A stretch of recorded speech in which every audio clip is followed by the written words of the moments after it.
Much, Mr. Sabater, for introducing what is symbolic anthropology. Now, at this juncture, we're now going to discuss the principal concepts under the symbolic anthropology. So, we have three.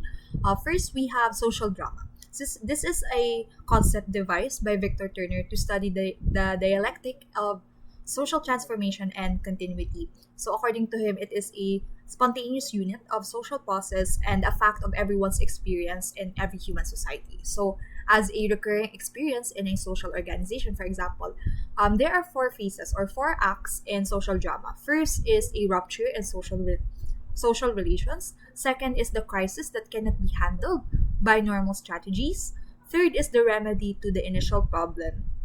And the fourth one is there are two ways to resolve. It's either reintegration or schism or recognition of schism. So reintegration is the return of the status quo, and second is the recognition of schism and alteration in the social arrangements. Now, this is a very important um, concept in symbolic anthropology because they offer a framework for understanding how social tensions and conflicts are publicly expressed and negotiated within a culture.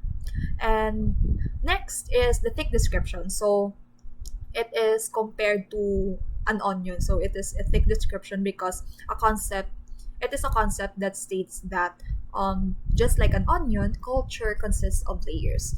So we have the outer layer, the middle layer, and the inner layer. So first is the outer layer. This is the level of a explicit culture. So these are the things that are most visible to our eyes. So these are the behavior, people's behavior like clothes, food, language, housing, etc. So the middle layer naman, these are what is considered the right and wrong and norms of a society. So we know that norms are often external and values are often internal. So these the middle layer is manifested, although we are talking about abstract concepts here, right? But these are the enforcements of values and norms in a society. They become physically manifested. So they are still visible. So yeah, so they are imposed and we see them at an observable surface. Yeah. So lastly is the inner layer, the level of implicit cultures. This is the most implicit level of the thick description. So this consists of the basic assumptions, a series of rules and methods to deal with regular problems that it faces. So as according to the material that I am referencing right now, they are so basic. For example, breathing. We no longer think about how we do it. For an outsider, these basic assumptions are very difficult to recognize. Third and last principal concept that we are going to talk about are is the hermeneutics. So we've probably heard about it in our philo classes. So the term hermeneutics is first applied to critical interpretation of religious texts.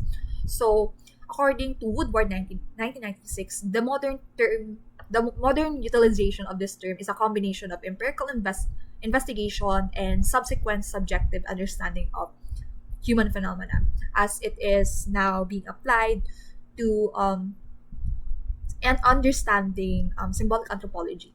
So, when talking about hermeneutics in this context, the common example that we will see is the example surrounding the example of Balinese cockfighting. Balinese cockfighting as an example. So the hierarchy that surrounds this provides an interesting example. So it is described as a form of deep play where participants engage in a form of playing with fire without getting burned. So under the understanding of cultural of symbolic anthropology, so Balinese cockfighting is not seen as a negative feature of a culture, but rather it is parang seen as a way of uniting people.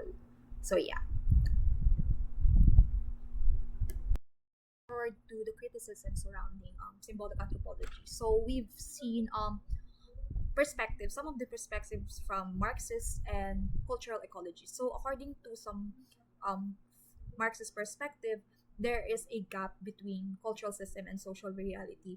So particularly on Geertz's view on religion, according to some Marxists, its dualism between external symbols and internal dispositions creates a gap between cultural system and social reality.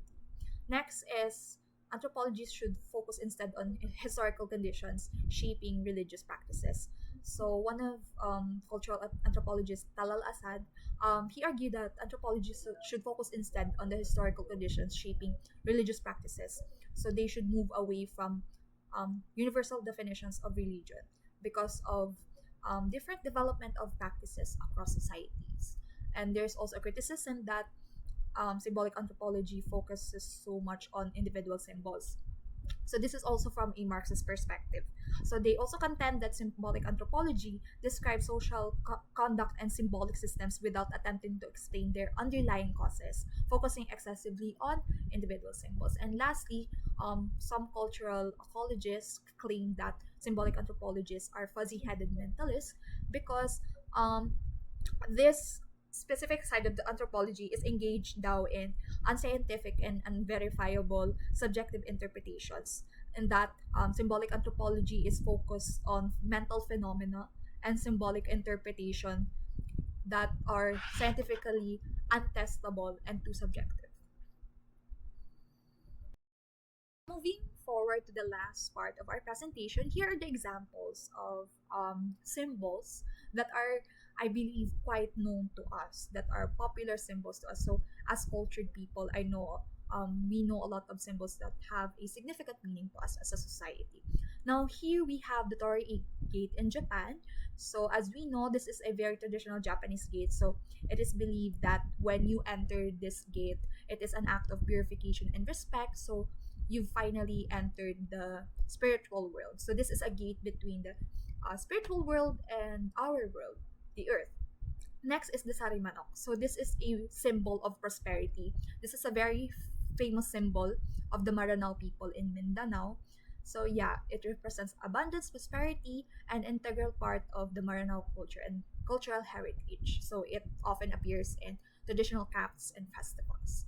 And lastly, we have a very important symbol of the Islamic cultures, the crescent and star.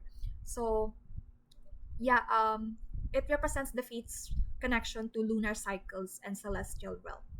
And historically, the crescent and star was used in various cultures before being adopted by the Ottoman Empire and later by the Islamic nations. So it signifies growth and development of the Muslim community, reflecting hope and guidance from the divine.